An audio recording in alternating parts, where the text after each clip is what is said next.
The US president's tour comes 3 years after the United States said it was shifting its focus from Europe and the Middle East to the Asia Pacific. Linda Jakobson has lived in China for 22 years and works at the United States Study Centre.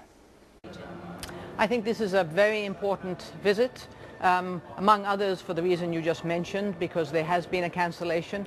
But it's important because the United States President's visit to the region means that the United States is engaged. This is what especially allies, friends want to see.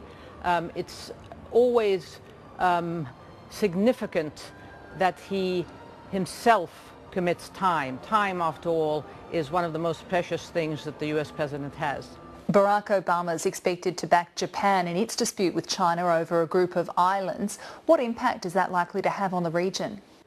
He actually did say, just as he was leaving for this trip, that the disputed Senkaku Diaoyu Islands are a part or do belong to Article 5 of the US-Japan Defense Treaty. So that means that the US is obligated, if, for example, China would attack the islands, to come to Japan's defense in protecting them.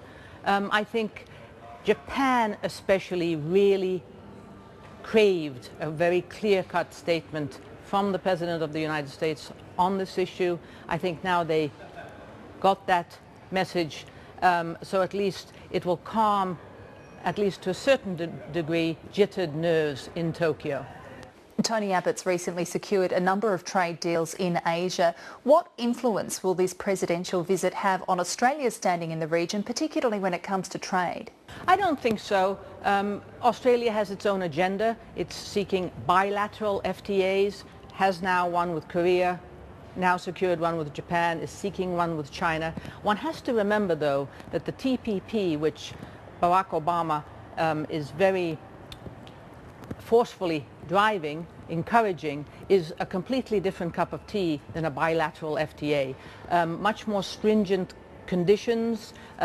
Media reports said that some US trade officials immediately reacted to the bilateral FTA between Japan and Australia, that the barriers were much lower than what the United States is seeking for TPP. So these are really two separate issues.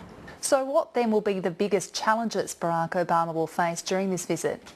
I think he has a huge challenge in trying to make sure that allies and friends of the United States in this region become a bit more convinced that the United States, despite its domestic problems, despite other crises elsewhere in the world, is committed to the region. But at the same time, the president has to choose his words in a way that will not make Beijing, the leaders in Beijing, think that they're being cornered, that they're being put on the spot, that this is somehow rallying against China, this effort by the United States to rebalance, pivot to Asia. So I think it's a very, very difficult balancing act.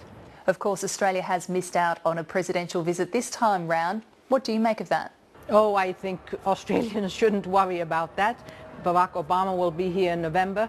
The President of the United States can't possibly always visit Australia every time he comes to the region. Linda Jakobson, thanks for joining us. Thank you.